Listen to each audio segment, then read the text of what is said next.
Gentlemen, welcome back to the channel. So I have some awesome news for you guys. We have a new partnership and let me tell you a bit about it. Welcome to Atomic Oil.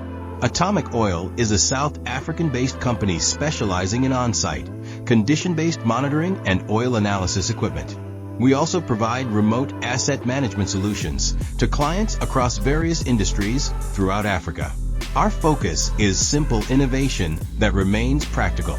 We help businesses monitor component condition and optimize overall asset performance. Our laboratory equipment is specifically designed for real-time, on-site oil and coolant analysis. This allows users to make faster decisions, improve maintenance strategies, and significantly reduce operating costs. In many African operations, work sites are remote, and turnaround time is critical. That's why Atomic Oil's intelligent solutions offer a powerful alternative to traditional off-site laboratories, delivering faster insights when and where they matter most.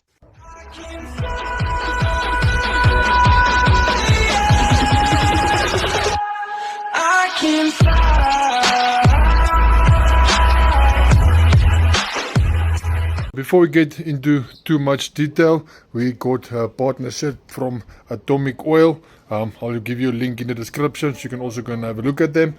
So basically what it's about, just short and powerful, before I give you a bit more information about them, is that we got a partnership from them. We will be doing our oil analytics through them so that they will be able to assist us in the future with our engine and our gearbox, basically any fluid that you can think of for automotive and machinery, whereby they can test your oil and give you a breakdown of it. So what we need to do, we have two bottles here. The one bottle just for the analytics for this video. We must fill up one bottle with the oil that we are currently using for the engine so that they can compare that with the oil that's coming out of the engine. So I'm going to fill up one bottle with the oil that we're using, and then now we need to go underneath the car, just drain. We're actually not supposed to. The car is supposed to be hot, but due to that we've got a bearing knock, we don't want to do any damage on our engine furthermore than what we already have. So we're just going to drain it from the sump. We're supposed to use a pump and a tubing, ensuring that everything is nice and clean and not contaminated. But as our motor is standing and it is cold already, we're just going to draw it from the sump only in this video. It's not supposed to be done like that, but we're only doing it in this video. So let me quickly draw two samples for these two bottles. So now what is really strange, obviously already saw the results, is that when we look at our physical oil, you can see that it is extremely nice and clean. I'm sure you can agree with me. And then this is the oil that's still brand new, that's coming out of our oil container. Now, my problem is, you did see the results of the dipstick. Now, this is the actual results, what's coming out of my sump. Look at all of that water, and then look how dirty this oil is. That is extremely dirty, especially if you have to compare it to the dipstick. So just by looking at that, we already know that this is probably going to be a rebuild, so that we can get that issue resolved, replace all of the gaskets, basically recon this whole engine. That's what needs to be done with that. But now what I'm going to show you, there's some paperwork that we need to fill in here. I'm going to show you now a bit more about that, and then we're going to send this in to Atomic Oil so that they can actually test the oil. They're obviously going to see the water and the oil, but they'll be able to give us much more information, which I will be explaining to you and showing you on this video. So as you can see, we have two paperworks in front of us. Now the one on the left is our brand new oil, it hasn't been used, and then on the right hand side is the oil that's coming out of the engine. So this is what the document will look like as soon as you receive it, the paper that you need to fill in. And then in the top section is basically your information that you fill in, your company name, contact person, contact number, site, account number, email address, so they can send you the documents. It's as easy and simple as that. And then just below that there's sample information. Then you need to put in your sample date, and then also say what sample is it for. Is it for oil, grease or coolant. That's the different types of analytics that they do. And then the component type, you can say it's engine, is it diesel or petrol, transmission, or is it automatic or manual. And then you can also check bearings, compressor, hydraulics, gear, and your turbine. So should it be, for example, your hydraulics, you can set the position, is it front, rear, left, right, or in the center or the chassis. And then you can also say fluid change. Did you change the fluid? You can say yes or no. Fluid filtered, yes or no. Filter changed, yes or no. So just basic information. The more information you can provide, the better it would be for you as well. And as well, the easier it will be for them to actually do the analytics. And then the last piece is the equipment and component information. There you can say which equipment it is, the registration, the component make and model, and then which oil it is. That is the most important part. And then also what oil is it for us. We said 15W40, and then the oil capacity that you are using. So that's how easy and simple it actually is to fill in this form.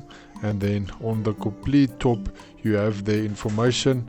There's their telephone number as well as their email address and their website where you can find them, and just a bit to the left you will find their location. So now that we have sent them all of this information, they took both of the sampling and then they did the analytics, and then with the results, seems like the original oil that we have used, the clean oil that we took from the container, that there's nothing wrong with that oil, nothing at all, no water, no issues. It's not like it's been degrading or anything. So that is 100%. And then let's have a look at what actually is going on with our engine oil. Diagnosis and recommendation. The analysis shows multiple critical abnormalities. Tin, iron, aluminum, and chrome levels are severely elevated, indicating significant internal wear. Oxidation, nitration, soot, and water contamination are also excessively high, while viscosity is outside acceptable limits.